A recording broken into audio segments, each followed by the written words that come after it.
Hi guys, itour ko kayo kung saan ako nag-stay dito sa Oslob, dito sa barangay Tanawan. Ito yung main road. Yan yung main road. Dumadaan dito lahat ng bus. Tapos yan, nakikita mo lang yan. May mga vendor. Tapos may karinderya na din. May mga karinderya pa dun sa kabilang side ng road. Tapos ito siya. Yan ang tsura. Na-book ko siya. It's a hostel, 8 mixed dormitory room, 390 pesos lang per night. Ayan.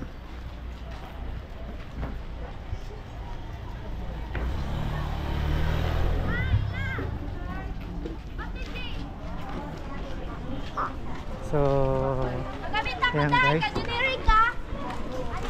So dito yung hostel ko. Pero tingnan muna natin dito yung pinaka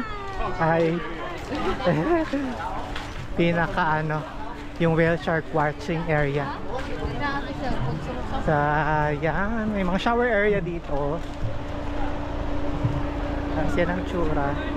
Kaso kasi tapos na ang whale shark watching is hanggang 10 AM lang, 10 to 11 hanggang ganun, mga around like that. So may mga natitira pa. Mag 11 AM na siya ngayon eh. So yan ang itsura dito. Tapos dyan yung briefing area. So ayun.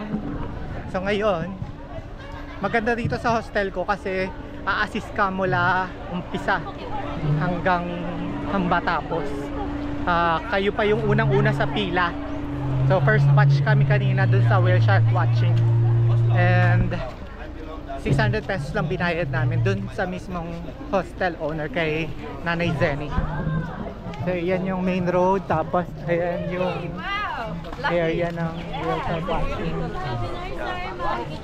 Pasok lang kayo dito. Ayan. Pasok kayo dito.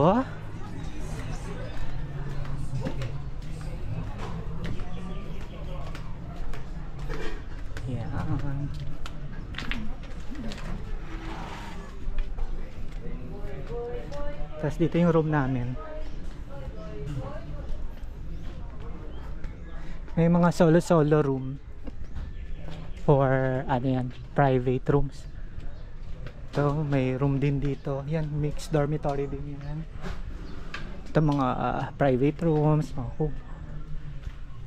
Yung storage room. Tapos common CR. Tapos this is the reception area. Tapos may free wifi sila. May dog. Tapos free coffee, free water. Yan. Tapos yun pa, may free may pool kung gusto nyo maglaro ng billiards. Tapos dito tayo sa kabila. Tingnan natin. Yung solar room nila, merong electric pan lang.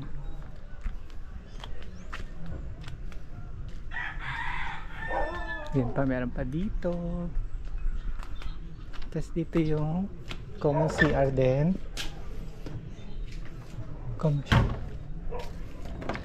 Pero under maintenance yata itong lugar na ito.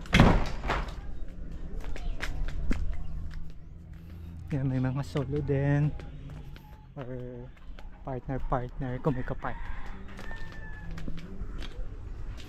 Ito pa, may CR pa dito. Shower area pala to.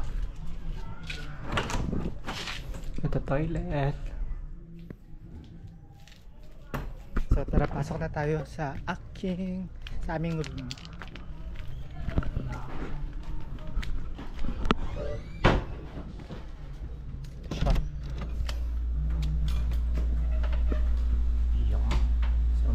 Locker. Patayramin tayo ng lock. Ito yung CR.